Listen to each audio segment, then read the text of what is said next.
Respect isn't given. It's earned. At least that's what they say. But what happens when it's earned and you still don't get it? Well, in that case, you have to go take it. The Phoenix Suns won a franchise record 64 games, one of the 23 best records in NBA history, and finished a full 8 games ahead of the next best team in the Memphis Grizzlies. Guess what? Doesn't matter anymore. Only one thing does: 16 more wins.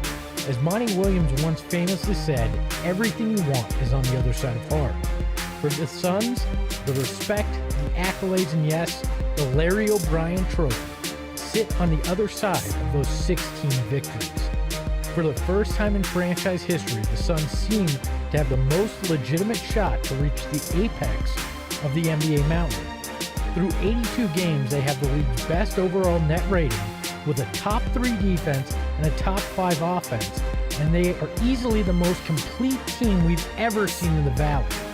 Oh, and when it comes to crunch time, they're more effective than Elon Musk is at pissing people off. They were a top 5 all-time team in the clutch, finishing with a 33-9 record in games involving clutch minutes, which was the 4th best ever in league history, with a 33.4 net rating in crunch time, which was the 3rd best ever. To put it in layman's terms, they're a damn fucking good team this season.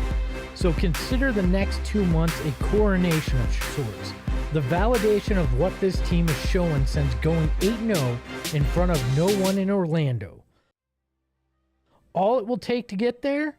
The same focus, effort, and commitment to excellence the Suns have shown all year. Yeah, and a little bit of luck, as we all know. This isn't the Suns teams of the past.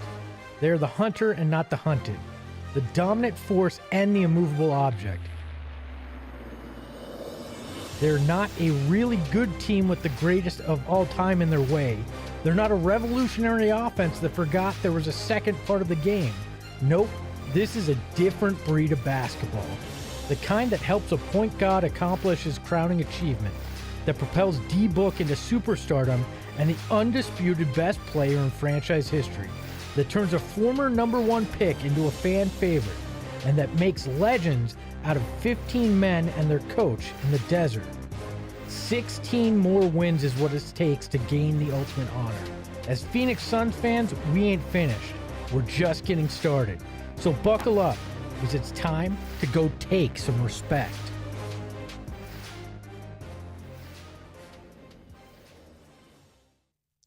Welcome in to the PHNX Suns pregame show, brought to you by our friends at the DraftKings Sportsbook app, America's top-rated sportsbook app. Don't forget to hit that like button, subscribe, and turn on notifications so that you know whenever we are live. I'm Lindsey Smith, here with Saul Bookman and Espo, and gentlemen, it all begins tonight. Let's fucking go! Yeah! I'm so fucking hyped.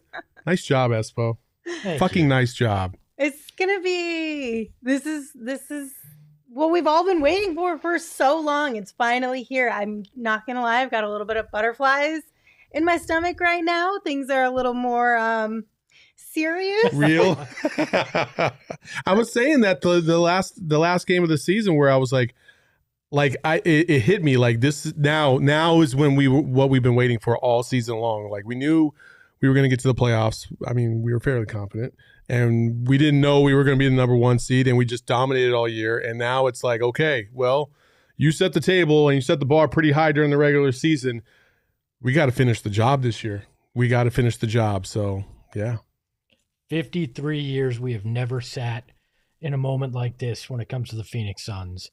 There is a real, legitimate reason why this team is the best. There's nothing standing in their way, and those 16 wins start tonight. Win 1 happens tonight. That crowd better carry them to a damn victory tonight, because that's what that hometown group did last year, was carry these guys on certain nights to victory. I can't wait to see the fans out there at Footprint Center tonight. Espo, we owe you some flowers. Everyone in the chat loves that video that you made and your script that you wrote and the voiceover. So also, flowers to you for getting us started here. There's also some love for Shane in the chat. Yes. For the phenomenal edit. So nice job, Shane. Yeah, that was... Look, I talked. Shane made the magic happen. So teamwork makes the dream work, right? That's what we need here tonight. Yes. Phoenix Suns are facing off against the New Orleans Pelicans here in round 1. The Suns, of course, have had the last week off. Their last game was last Sunday, unlike the Pelicans, who had to win 2 games to get to this point over this last week, including one on Friday against the Clippers. So they're probably a little bit more tired, a little bit more worn out than the Suns are. However, on the flip side, hopefully the Suns can get it going pretty quickly after having a little mini break there. Yeah, that's part of what I hate about this play-in tournament is, yes, the Suns get the benefit of the Pelicans having to fight their way into this position, but the Suns had very little time to directly prepare for the Pelicans, and they had all this time off that can cause rust when the team that you're playing didn't have any time off. So well, I hear you. Except I saw the Miami Heat absolutely wax the Atlanta Hawks this morning, and they were in the same exact position. So there is no time for excuses. You come out here, you ball. I didn't give a fuck if you had a month off. You better be ready to go. And judging by Devin Booker's tweet today, I'm gonna say he is.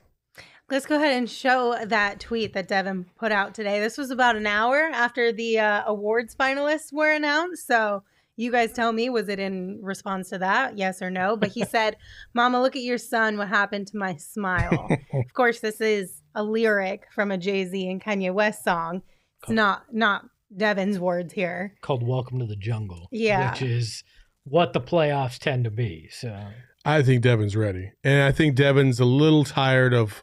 listen, 3 guys got recognized today, and we'll get into that here in a little bit. But I think he's just absolutely tired of the narrative that no Phoenix Sun was in the MVP running for real.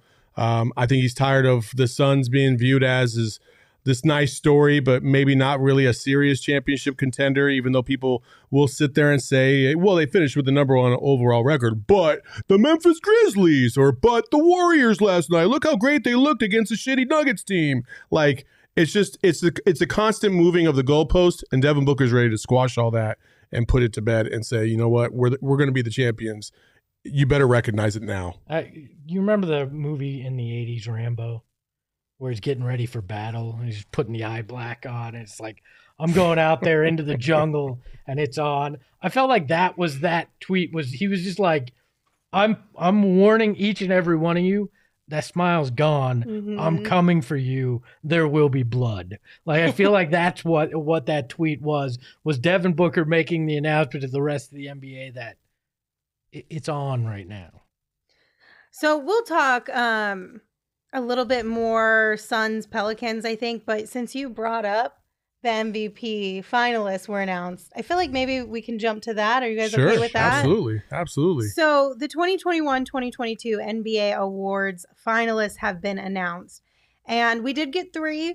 We did get 3 of our guys in there, but Devin did not make it into the top 3 as far as MVP. However, for Coach of the Year, Monty Williams is in the top 3. 6th Man of the Year, Cam Johnson is in the top 3, and Defensive Player of the Year, Mikal Bridges is in the top 3.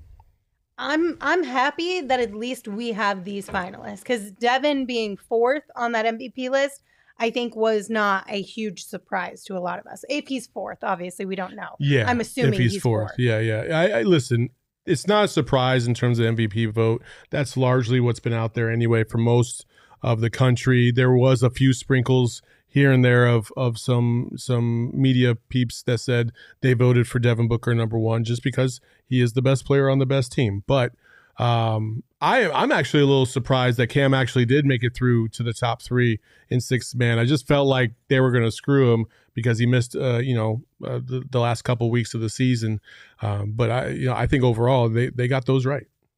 Yeah, the top 3 are right. I would laugh if some intern didn't realize that they were supposed to mix up the names where they went on the list and they accidentally put out the actual rankings because you saw Mikal was number 1 out of that group on Defensive Player of the Year. Cam was 2 on 6th man, and Monty was 3rd, and none of that would surprise me if it actually happened. So, but those ones were in alphabetical order. They were, but it still wouldn't shock me. No, not at all. If it went that route, but look. You got some guys in the top 3. I think the only one that they likely will walk away with is Defensive Player of the Year. I still think Jenkins takes the Coach of the Year because of narrative.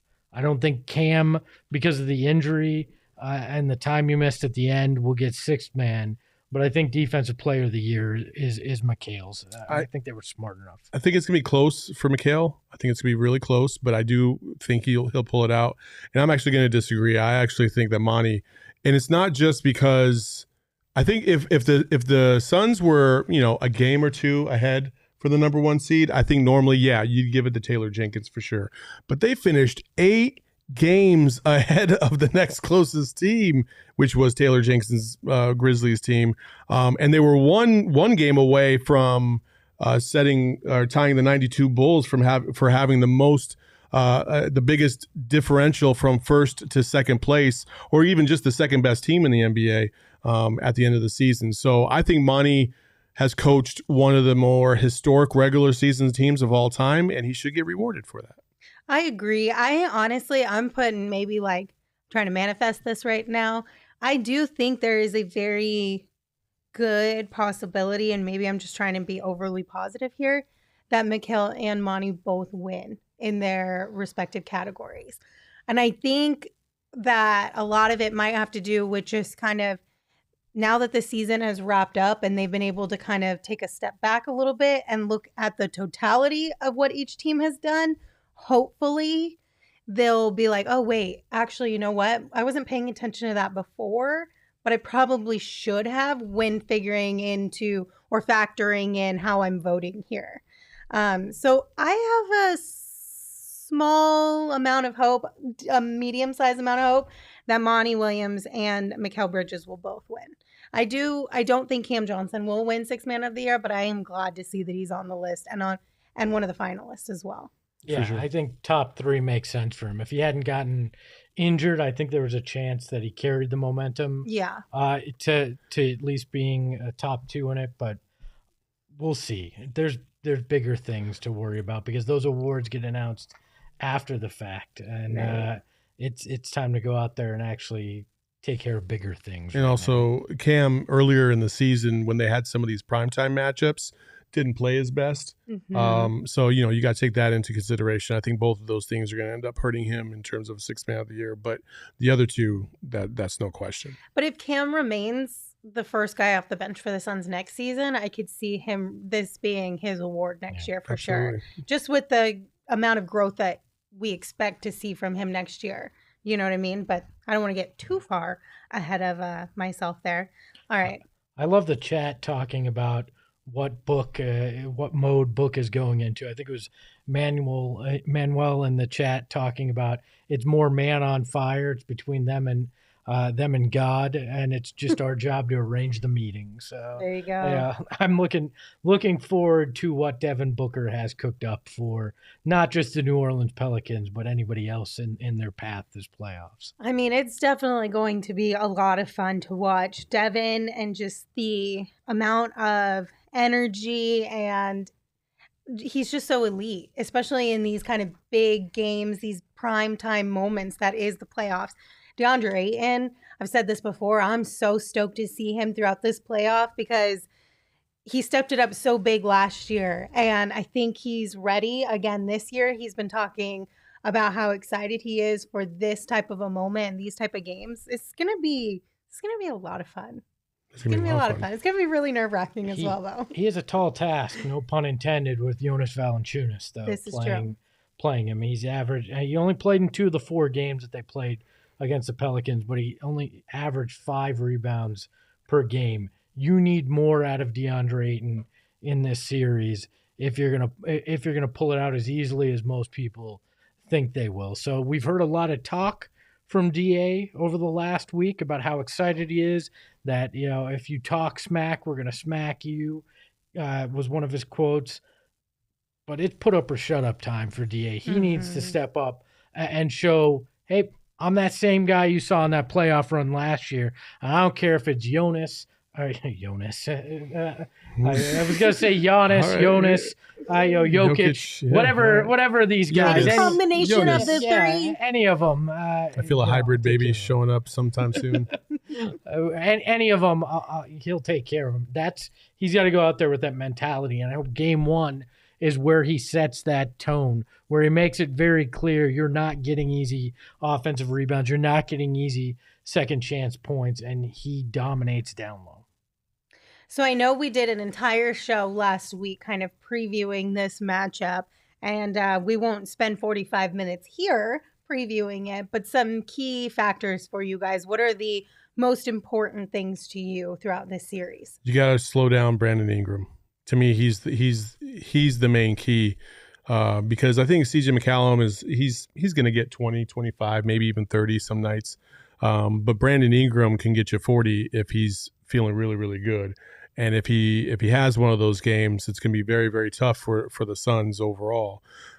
Outside of that, just the rebounding. Those are the 2 keys for me. Slow down Brandon Ingram, hit the boards hard. You're going to be fine. Who are you putting Mikal Bridges on, though? Are you putting him on Ingram? That's the question. Or are you putting him on CJ McCollum? No, I'm putting him on CJ McCollum is what I would do. So who you put on Ingram then? Is Jay Crowder. It's a mixture between Jay, Torrey, Cam.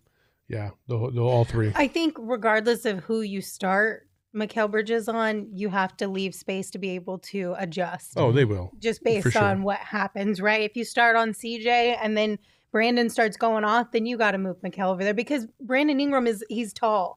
He's long and he's lanky, and the only person on our team who really matches up that well with him, I feel like, in terms of size, is Mikal Bridges because he's got that wingspan that is just outrageous. But the Suns' defensive strategy is so complex that they don't give you enough room to be able to create space to get your shot off. They help each other very, very well, and so Brandon Ingram is going to have to create space to be able to get those shots off. So even if you don't have Mikal on him, it's just going to be very, very difficult for Brandon Ingram to be able to just go off. Unless they're sloppy defensively, then he will. I start with Mikal on Ingram. I start with CP3 on McCollum. See how it goes early. Make the adjustment if you need to move Mikal on it. But I think that's your best matchup in terms of size, length, and there's a chance that with switches and stuff, you're not going to wind up with those matchups anyways, but I'd like to start with Mikal on. And the reason why I don't do that is because, and I'm not trying to. No, this is why. And the reason why I don't do that is because I just have a feeling that Willie Green is going to start off trying to get the ball out of CP3's hands as much as possible, especially when bringing the ball to the court like he did earlier in the season, double teaming him at times. And you don't want to exhaust CP3 in the first half by having him run around trying to guard CJ McCollum as well. So that's my 2 cents on that. Well, what if you put Devin on CJ and Chris Paul on Herb? Well, look, I think that's a way you go with it. And look, if Devin is as good defensively as we feel that he has been this year, that may be the way to go. And let him prove that. Let him try to slow down CJ. You're gonna have to accept one of these guys is likely gonna get theirs, right? Mm-hmm. I think that's just inevitable, and it's slowing the other one down because I don't think the Pelicans have enough offensively without Zion to overcome if you shut one of the two options down. So that's the key. And whoever you put Mikal on is likely the guy that's going to get fully shut down. So I think that's the biggest thing. So cool. And then as far as the offensive rebounding goes, I am with you. I think that's going to be something they need to focus in on as a team, not just any individual player specifically, but also I won't be shocked if we lose the rebounding battle in a lot of these games, but still win the game. So I don't know that I'm going to put too much stock into that. It's something to be aware of, obviously, and work hard towards. But at the same time, this is they finished third in offensive rebounding through the regular season. The Pelicans did. So while they may be able to grab more boards than the Suns, I don't know that we need to freak out if after tonight's game the Suns won but lost the rebounding battle. Do you know what I mean? Yeah, for sure. Yeah, but what you have to do is not turn over the ball in that case. Because what New Orleans is very good at is offensive rebounding, which gives them second chance points, but also creating turnovers that they score off of.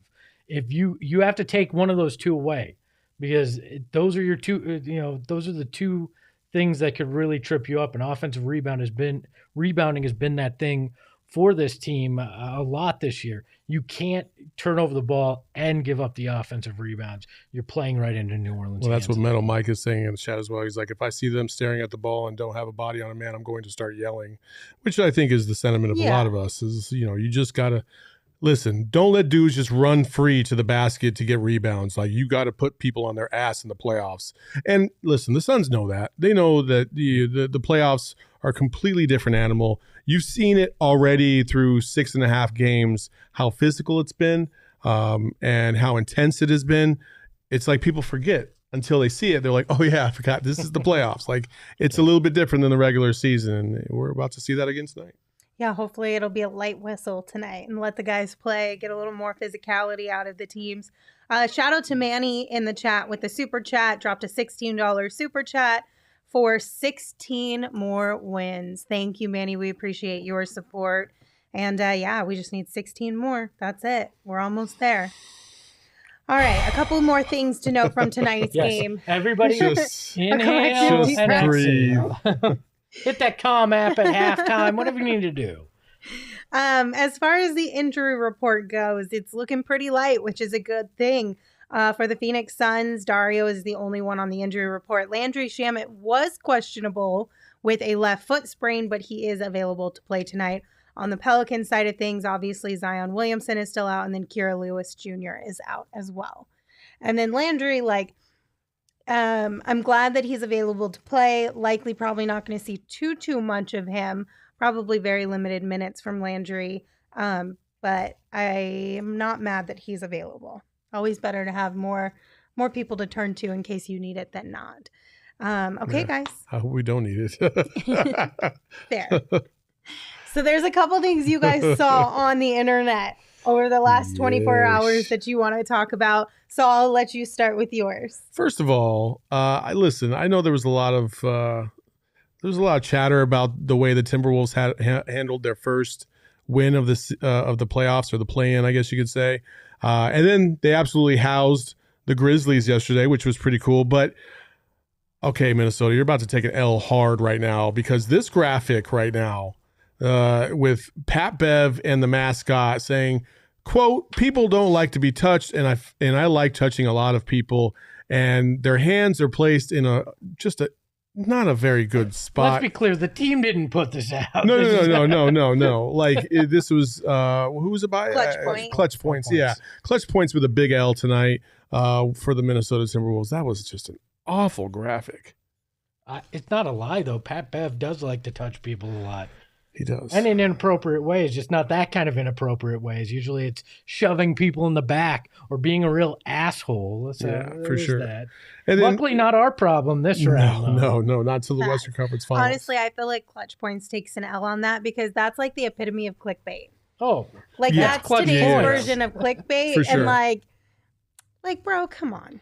Come on. Got us to stop, apparently. So congratulations. For sure. And then, more importantly, something that's a little bit more applicable to what we're doing, listen, this is the playoffs.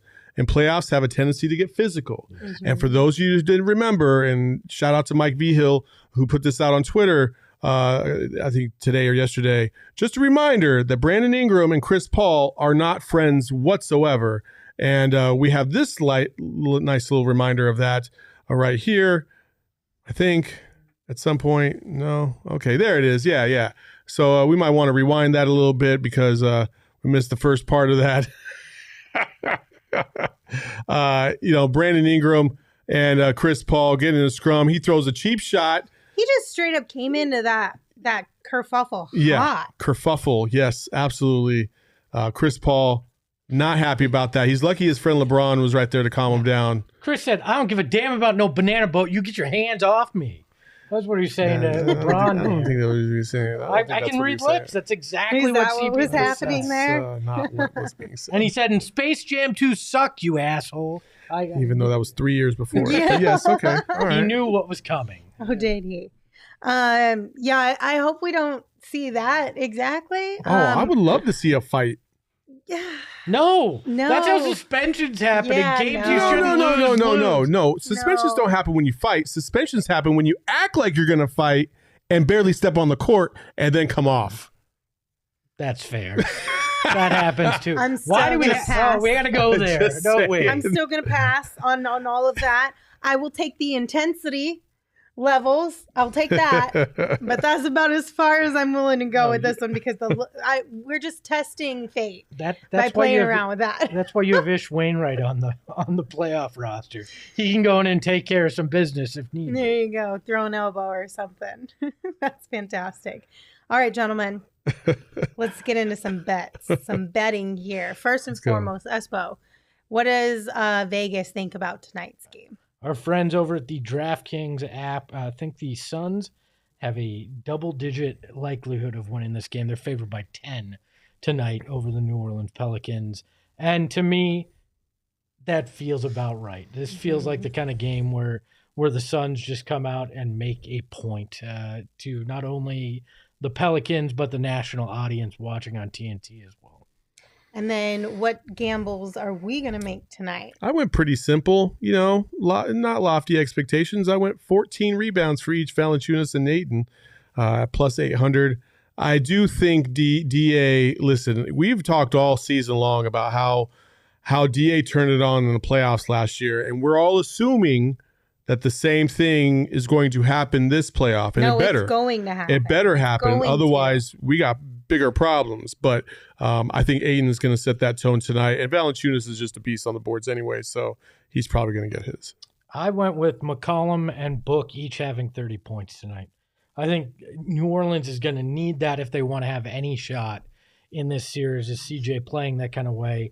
And we know Book's going to book tonight. So. Yeah. And then I'm bringing back Crowder's Cash Club. It's been a minute since any of us have chosen this one. Out of plus 650, I'm definitely taking that one. Let's do it. It's because we screwed the odds up. It used to be like plus 1,300. I know, right? You get rich quick off those kind of picks. Yeah. I love Gerald's, though. The Suns to play good, hard playoff basketball at minus 10,000. Yeah, you're not going to make much money on that bet, but you're going to win it. That's for you sure. Won't make anything on that bet. I think if you put $10 down, you make a cent. Basically, probably not. You worth get your it. $10 back. That's all it is. But you can still say you got a dub. So if that's what you're looking for, an easy dub, that's the one to take. What about series predictions?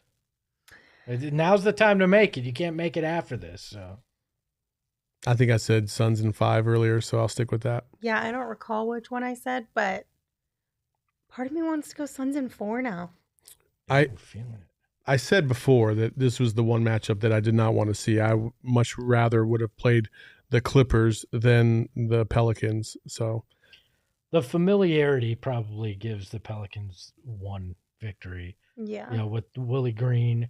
You got Aaron Nelson, the head athletic trainer for years here on the other side. So he knows some medical secrets, But I feel like he's a little too far removed now.